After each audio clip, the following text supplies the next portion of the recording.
வணக்கம். சற்று முன் வெளியான முக்கிய அறிவிப்பின்படி அடல் பென்ஷன் யோஜனா 60 வயதிற்கு பின் மாதம் ரூ.5000 ஓய்வூதியம் பெறுவது எப்படி?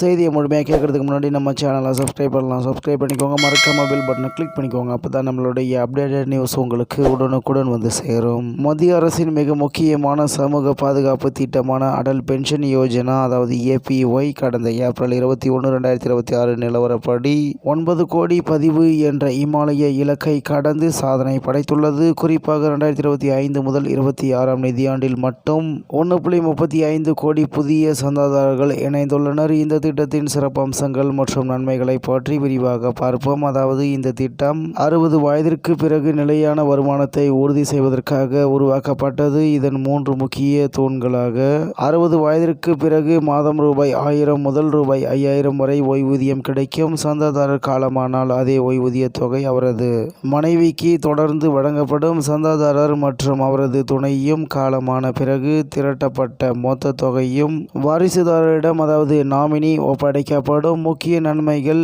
அரசு உத்தரவாதம் அளிக்கும் நிலையான வருமானம், குறைந்தபட்ச ஓய்வூதிய தொகையை தேர்வு செய்யும் வசதி, வங்கியிலிருந்து தானாகவே பணம் செலுத்தும் வசதி அதாவது ஆட்டோ டெபிட், குடும்பத்திற்கான நிதி பாதுகாப்பு. அதன்படி இதற்கு தகுதிகள் மற்றும் வயது வரம்பாக 18 முதல் 40 வயது வரை உள்ள இந்திய குடிமக்கள் அனைவரும் சேரலாம். வருமான வரி செலுத்துபவர்கள் அதாவது இன்கம் டாக்ஸ் பேயர்ஸ் இந்த திட்டத்தில் சேர தகுதியற்றவர்கள். இந்த திட்டத்தில் சேர மிக குறைந்த அளவிலான கட்டணங்களே வசூலிக்கப்படுகின்றன. கணக்கு தொடக்க கட்டணம் ரூ.15, ஆண்டு பராமரிப்பு கட்டணம் ரூ.15, பரிவர்த்தனை கட்டணம் எதுவும் இல்லை. மேலும் ஓய்வூதியம் எவ்வாறு கணக்கிடப்படுகிறது? நீங்கள் செலுத்தும் மாதாந்திர சந்தா தொகை உங்கள் வயது மற்றும் முதலீட்டின் மீதான வருமானம் ஆகியவற்றை பொறுத்து ஓய்வூதிய தொகை மாறுபடும். நீங்கள் எவ்வளவு சீக்கிரம் அதாவது எடுத்துக்காட்டாக 18 வயதில் இந்த திட்டத்தில் சேர்கிறீர்களோ அவ்வளவு குறைவான தொகையை செலுத்தினால் போதுமானது. அரசின் நேரடி பாதுகாப்பு மற்றும் குறைந்த முதலீடு காரணமாக குறிப்பாக அமைப்பு சாரா துறையில்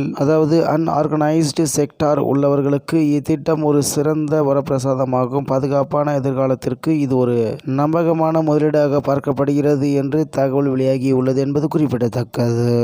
இத்துடன் இன்றைய முக்கிய செய்தி நிறைவு பெறுகிறது. மேலும் இது போன்ற செய்திகளை உடனுக்குடன் தெரிந்து கொள்ள RK நியூஸ் தமிழ்நாடு சேனல் உடனிருங்கள். நன்றி, வணக்கம்.